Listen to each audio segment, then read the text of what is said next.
Hey guys what's up. तो आज हम लोग बात करेंगे मेस्टॉइडेक्टमी के बारे में। तो मेस्टॉइडेक्टमी बेसिकली क्या होता है, मेस्टॉइड के थ्रू हम लोग का अप्रोच, ठीक है ना।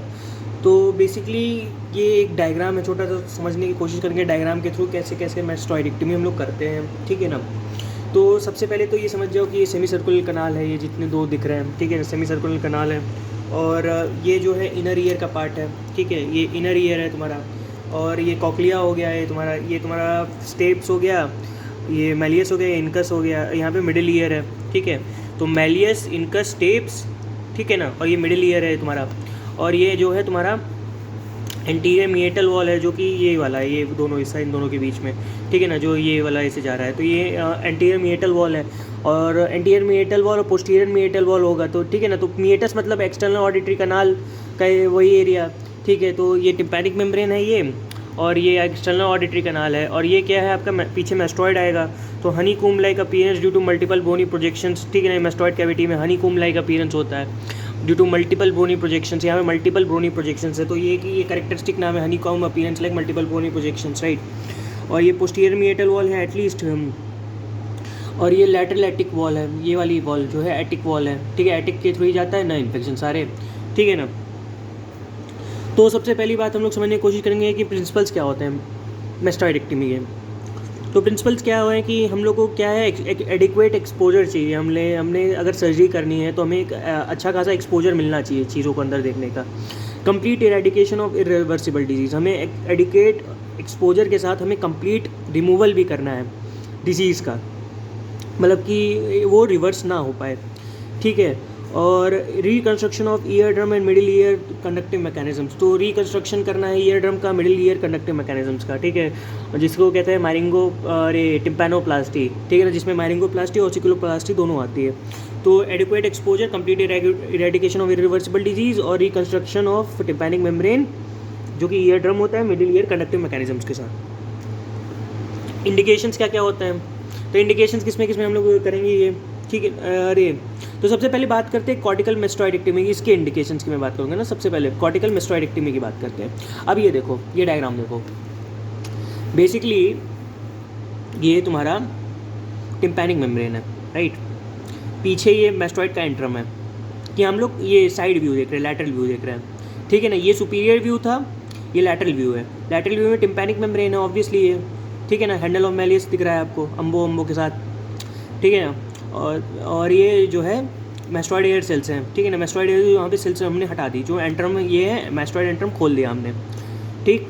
तो क्या होता है कॉर्टिकल मेस्टॉइडेक्टमी में, इसको क्या कहते हैं, कॉर्टिकल मेस्टॉइडेक्टमी को सिंपल मेस्टॉइडेक्टमी भी कहते हैं, या श्वार्ट्ज ऑपरेशन भी कहते हैं। यहाँ पे क्या होता है, श्वार्ट्ज ऑपरेशन।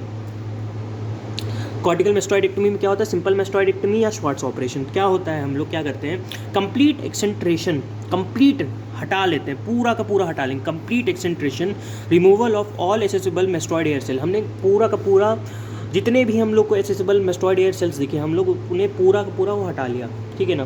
कंप्लीट एक्सेंट्रेशन कर लिया उसका, मेस्टॉइड एयर सेल्स का। And converting the mastoid cavity into a single cavity, और पूरे मेस्टॉइड जो कि हनी कॉम लाइक पैटर्न का था, अब वो एक सिंगल कैविटी में हमने बना दिया। लेकिन जो हमारा पोस्टीरियर मिएटल वॉल है वो अभी भी इंटैक्ट है। ये पोस्टीरियर मिएटल वॉल है, दिख रहा है, ये वाला पोस्टीरियर मिएटल वॉल तो हमारा इंटैक्ट है, तो ये दिख रहा है हमें, पोस्टीरियर मिएटल वॉल इंटैक्ट है हमारा। और middle ear structure are not disturb, middle ear के भी स्ट्रक्चर हमने डिस्टर्ब नहीं किए। तो हमने क्या किया, जो यहाँ पे जो मेस्टॉइड एयर सेल्स हैं उसका कंप्लीटली एक्सेंट्रेशन कर दिया, सारे सेल्स हमने रिमूव कर लिए, राइट। तो ये रहा। अब इसके इंडिकेशंस क्या हैं, जो इंडिकेशंस हैं इसके क्या है, एक्यूट कोलेसेंट मेस्टोडाइटिस, जाके मतलब कि पूरे सेल्स का जहाँ इन्वॉल्वमेंट हो गया, कोलेसेंस बना लिया, कोलेसेंस ऑफ सेल्स जो कि इन्फ्लेमेशन करने लगे, तो एक्यूट कोलेसेंट मेस्टोडाइटिस हो गया। Incompletely resolve acute otitis media with reservoir sign आ रहा है, मतलब incompletely resolve acute otitis media. जैसे मान लो कि हमने पूरा पस निकाल लिया, ठीक है ना, अगर फिर से पस आ रहा है ड्यू टू मेस्टॉइड, तो मेस्टोडाइटिस के कारण से, तो उसी को रिजर्वायर साइन हम लोग कहते हैं, ठीक है ना। तो incompletely removed acute otitis media को हमने इंडिकेशन है कि कॉर्टिकल मेस्टोइडेक्टमी कर दो।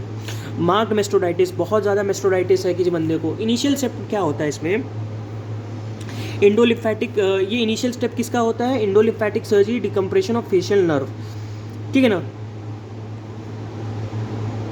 तो कॉर्टिकल मेस्टॉइडेक्टमी हम लोग इंडोलिम्फेटिक जो है सर्जरी में भी, डिकम्प्रेशन सर्जरी में भी प्रेफर करते हैं, जो कि हम लोग यूज़ करते हैं मीनियर्स डिजीज़ में, राइट। Translabyrinthine and retrolabyrinthine procedures for acoustic neuroma, ठीक है। ये यहाँ इसी के थ्रू हम लोग ट्रांसलेम्ब्रेंथाइन या रेट्रोलेम्ब्रेंथाइन प्रोसीजर्स करते हैं फॉर एकॉस्टिक न्यूरोमा, ठीक है ना। एक ट्रांसलेम्ब्रेंथाइन अप्रोच था, वहाँ पे हमने पढ़ा था। एक सब ऑक्सीपिटल अप्रोच था, एक होता है कंबाइंड अप्रोच जिसमें ट्रांसलेम्ब्रेंथाइन और सब ऑक्सीपिटल अप्रोच दोनों आते हैं, ठीक है, in the case of acoustic neuroma, जिसे हम लोग अप्रोच करते थे उसको, ठीक है ना। तो ये बात रही आपकी कॉर्टिकल मैस्टॉइडेक्टमी की। अब हम बात करेंगे नेक्स्ट रेडिकल मैस्टॉइडेक्टमी की, ठीक है ना। रेडिकल मैस्टॉइडेक्टमी, अब देखो रेडिकल मैस्टॉइडेक्टमी में क्या होता है कि in this case disease eradicated from both middle ear and mastoid. अब हमने इस केस में क्या किया, डिजीज़ को इरेडिकेट किया from both middle ear mastoid. Middle ear से भी डिजीज़ को इरेडिकेट करना है, मैस्टॉइड से भी इरेडिकेट करना है। तो पोस्टीरियर वॉल को हमने रिमूव करना है, ठीक है ना। तो पोस्टीरियर वॉल हमने रिमूव कर ली और ये मैस्टॉइड है, मिडिल ईयर है, तो हमको यहाँ दोनों से डिजीज़ इरेडिकेट करना। और कैसे करेंगे, पोस्टीरियर मिडियल वॉल को ओपन करके, ठीक। तो middle ear attic antrum mastoid is converted into a single cavity and there is no attempt to reconstruct the hearing.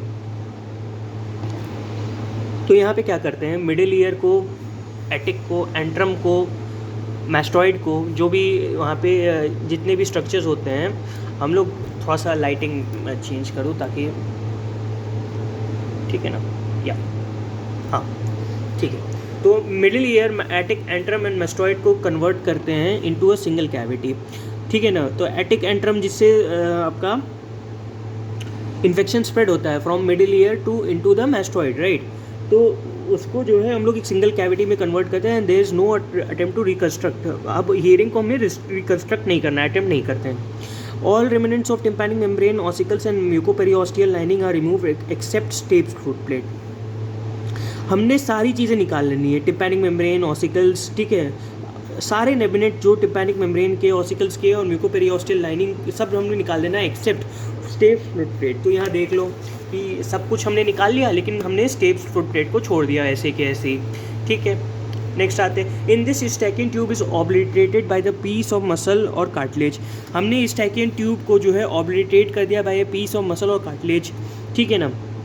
Here both posterior meatal wall and lateral attic wall are removed. यहाँ पे दोनों posterior meatal wall और lateral attic wall, उधर मैंने आपको superior view दिखाया था ना कि वहाँ पे लैटरल एटिक वॉल प्रेजेंट होती है between the middle ear and the कौन सा में मैस्टॉइड के, मैस्टॉइड से लैटरल एटिक वॉल रिमूव होती है, तो उसको हमने दोनों को रिमूव करना है।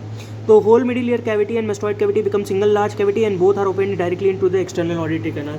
अब ये जो सारी की इतनी बड़ी सी जो कैविटी बन गई हमारी, ये सारी कैविटी कहाँ खुलेगी, एक्सटर्नल ऑडिटरी कैनाल में ही खुलेगी, ऑब्वियस सी चीज़ है ये, ठीक है ना।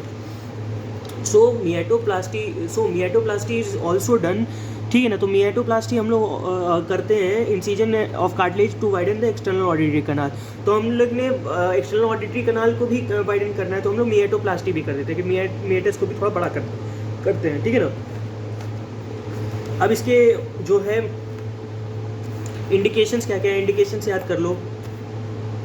कोलेस्टेटोमा प्रेजेंट होता है यहाँ पे, ठीक है ना। तो कोलेस्टेटोमा प्रेजेंट होगा extensively in the whole mastoid cavity and middle ear cavity. Previous attempt to indicate the chronic inflammatory disease of cholesteatoma have failed. Basically इसका है कि कोलेस्टेटोमा की इंडिकेशन है इसका कि जो कि पूरे अपने मैस्टॉइड कैविटी को कवर कर चुका है, ठीक है ना। तो और जो प्रीवियस अटेम्प्ट है हमारा उसको मतलब कि इरेडिकेट करने को वो फेल हो गया, ठीक है ना। तो यहाँ पे हीरिंग जो है प्रिजर्व नहीं रहेगी, एक चीज़ ये है। और यहाँ पे एक देखो ये फेशियल रिज है, यहाँ सेल्स सारी रिमूव, एंट्रम जो है ओपेंड, और मिडिल ईयर में केवल स्टेपीज फुट प्लेट छोड़ा है और मिडिल ईयर की कैविटी है पूरा सिंगल लार्ज कैविटी हो गई।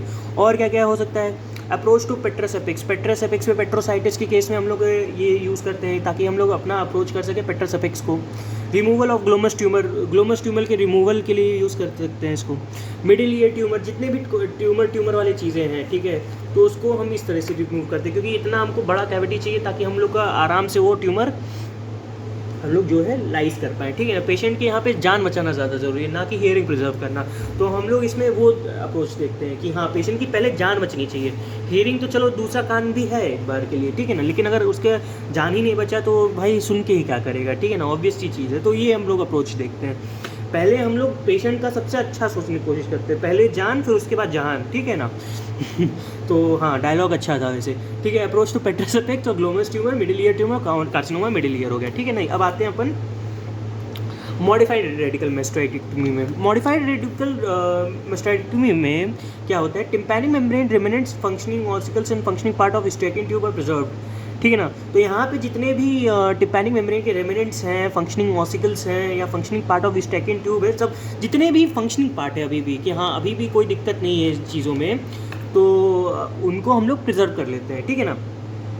Tympanic membrane remnants functioning ossicles and functioning part of stacking tube are preserve, ठीक है ना। और नो ऑब्लिटरेशन होता है यहाँ पे, हीलिंग जो है प्रिजर्व करने की हम लोग कोशिश करेंगे। तो क्या होता है देख लो, वही सेम चीज़ है, रेडिकल मेस्टोइडेक्टमी की ही तरह है। बेसिकली यहाँ पे क्या करेंगे, सेल्स तो हटा लेंगे, एंट्रम को भी ओपन कर लिया, लेकिन एटिक जो है फंक्शनिंग ऑफ द ऑसिकल्स और ड्रम रेमिनेंट्स इसको छोड़ देंगे, ठीक है। ड्रम रेमिनेंट्स हैं इसको छोड़ देते हैं, ठीक। इंडिकेशंस क्या क्या है, when cholesteatoma is confined to attic and antrum part only, अगर कोलेस्टिटोमा केवल एटिक और एंट्रम पार्ट को ही कन्फाइन किया, तो हम लोग को खाली इतने ही पार्ट को ही हटाना है, काट के हटाना है, ठीक है। तो इतना ही पार्ट को हम लोग टच करेंगे। Is done to eradicate the disease of attic and mastoid, ये इरेडिकेट करने के लिए डिजीज़ को एटिक और मेस्टोइड के, so both are exteriorised to external auditory canal, तो and by removal of posterior meatal and lateral attic wall. तो ये क्यों करते हैं, एटिक और मेस्टोइड की डिजीज़ को इरेडिकेट करने के लिए, और ये इसमें क्या करते हैं, एक्सटरलाइज कर देते हैं into external auditory canal by removal of posterior meatal wall and lateral attic wall, ये हटा लेंगे, ठीक है। लोकलाइज ओटाइटिस मीडिया में भी ये काम हम लोग करते हैं। तो ये बात रही आपकी सिंपल मेस्टोइडेक्टमी, रेडिकल मेस्टोइडेक्टमी और एमआरएम मॉडिफाइड रेडिकल मेस्टोइडेक्टमी के बारे में। आई होप आपको समझ में आया होगा। मिलते हैं आपसे नेक्स्ट वीडियो में, तब तक के लिए बाय।